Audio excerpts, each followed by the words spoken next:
বেশ কিছুদিন ধরে অস্বাভাবিক আচরণ করছিলেন স্ত্রী। বিষয়টি আগ থেকে স্বামীর মনে সন্দেহের সৃষ্টি করে। এজন্য স্ত্রীর উপর কড়া নজর রাখতে শুরু করেন তিনি। অতঃপর যা দেখেন তাতে রীতিমতো হতবাক হয়ে যান তিনি। স্ত্রীর আচরণের কারণেই পরকীয়ার বিষয়ে সন্দেহ করেন স্বামী।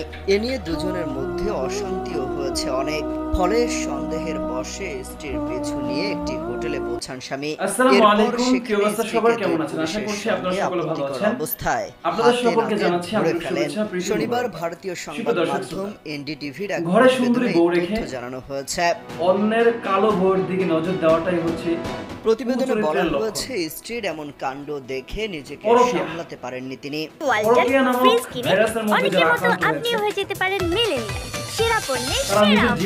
সেখানে থাকা দুই পুরুষের সঙ্গে তিনি হাতাহাতিতে জড়িয়ে পড়েন।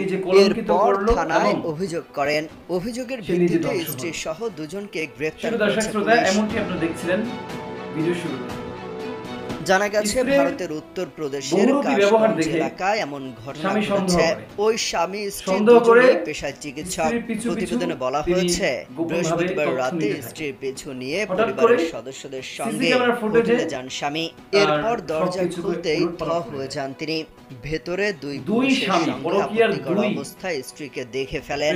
এরপর বেসামাল হয়ে তিনজনেই হাতাহাতিতে জড়িয়ে পড়েন। পরে হোটেলের কর্মীরা তাদেরকে থামান, নিয়ন্ত্রণ করেন। পুলিশ জানিয়েছে, এই ঘটনায় স্বামীর বিরুদ্ধে স্ত্রী কোনো অভিযোগ করেনি। অমিত হাসান রবিন, কালবেলা। ইন্ডিয়ার একটি ঘটনা এবং পুলিশ প্রশাসন সেখানে তদারকি করছে এবং মামলা হয়েছে। শুভ দর্শক শ্রোতা, আমরা দেখেছি আমাদের বাংলাদেশেও পরকীয়া নামক ভাইরাসে আক্রান্ত হয়ে নিজের সন্তানকে পর্যন্ত হত্যা করেছে। পরকীয়া নামক ভাইরাসে আক্রান্ত হয়ে নিজের স্বামীকে পর্যন্ত হত্যা করেছে। পরকীয়া নামক ভাইরাসে আক্রান্ত হয়ে নিজের মাকে পর্যন্ত হত্যা করেছে।